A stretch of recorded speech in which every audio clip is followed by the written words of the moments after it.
selamat pagi grade 6. Di video kali ini kita kembali belajar pada tema 4, subtema 2 dengan muatan pelajaran PPKN.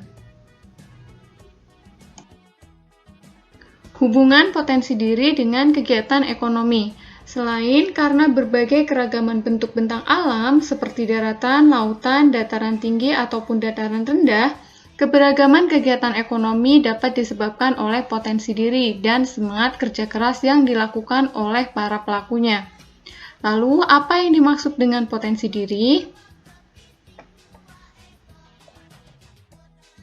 Potensi diri merupakan kemampuan, kekuatan, baik yang belum terwujud maupun yang telah terwujud, yang dimiliki seseorang, tetapi belum sepenuhnya terlihat atau dipergunakan secara maksimal oleh seseorang.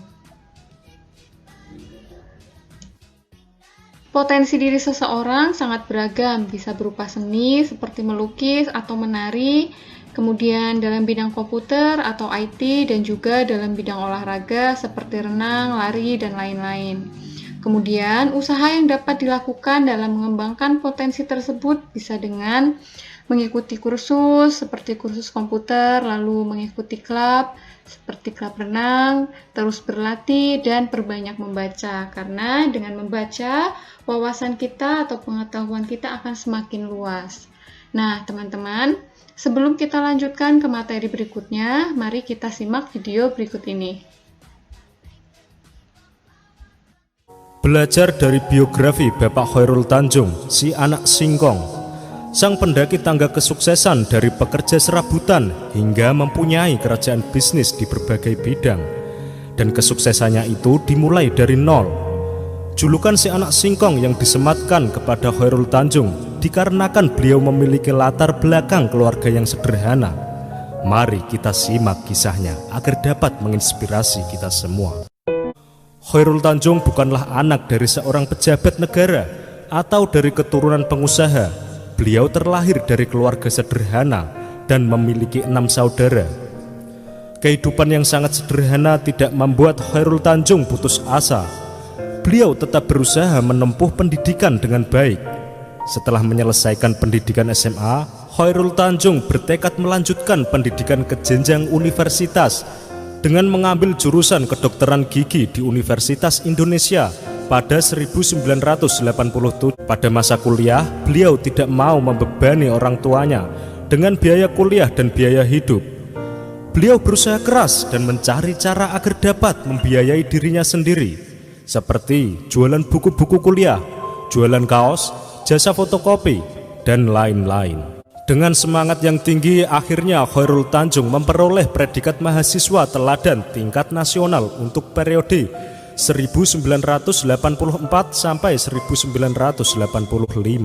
Setelah menyelesaikan kuliah, Khairul Tanjung mulai serius terjun ke dunia bisnis dan merintis dari awal dengan membuka toko dengan menjual peralatan kedokteran dan laboratorium. Namun, pada akhirnya usaha tersebut bangkrut. Namun kegagalan tersebut tidak membuat beliau putus asa. Khairul Tanjung bangkit dan memulai usaha bersama 3 temannya dengan membuat perusahaan PT Pariarti Sindutama yang bergerak di bidang ekspor sepatu. Usaha tersebut terbilang sukses, namun Khairul Tanjung kurang puas.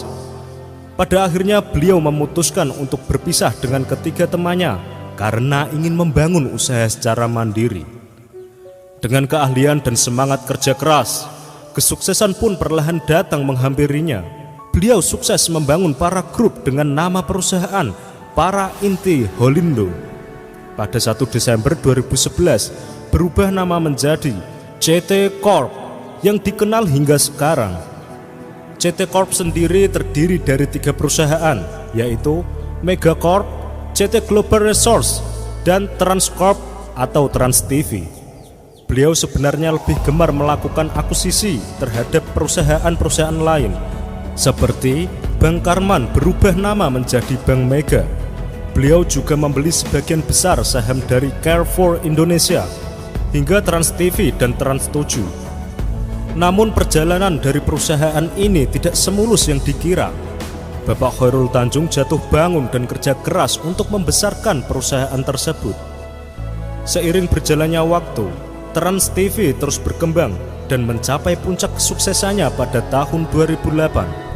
Tidak puas dengan satu channel TV saja, Khairul kemudian mengambil alih saluran TV 7 dan merubah namanya menjadi Trans 7.